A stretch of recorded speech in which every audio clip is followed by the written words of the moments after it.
চলচ্চিত্র জগতের কোনো অনুষ্ঠানে এই প্রথম দেখা গেল মাননীয় রাজ্যপাল কেশরীনাথ ত্রিপাঠীকে। রাজ্যপালের হাত দিয়েই হয়ে গেল এবছর মুক্তি পেতে চলা ছবি অরণ্যদেবের লোগো উদ্বোধন। বাইসাইকেল কিকের পর দ্বিতীয় ছবি অরণ্যদেবের কাজে হাত দিয়েছেন পরিচালক দেবাশিস সেন শর্মা। আমরা চাই যে আমাদের ছবি অনেক দূর অব্দি যাক, অনেক মানুষ অব্দি রিচ করুক। সেক্ষেত্রে রাজ্যের যিনি প্রধান, তার হাত দিয়ে যদি আমাদের এই ছবির লোগো উদ্বোধন হয়, তাহলে এর থেকে বড় রিচ করার প্রসেস আর কি হতে পারে। সবার জন্যই ছবি, সবার জন্যই লোগো, সবার জন্যই আমাদের সিনেমা।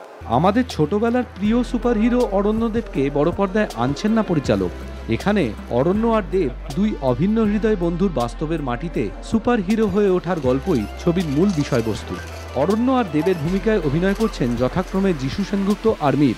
এছাড়াও পরাণ বন্দ্যোপাধ্যায়, শ্রীলেখা মিত্র, অরুণিমা ঘোষ, দ্বিজেন বন্দ্যোপাধ্যায়, বিপ্লব দাশগুপ্ত এবং সুদীপা বসুদের বিভিন্ন ভূমিকায় দেখা যাবে ছবিতে। ছবির অভিনেতা অভিনেত্রীরা কেউ উপস্থিত না থাকলেও পাওয়া গেল ছবির পরিচালক এবং অন্যান্য কলাকুশলীদের।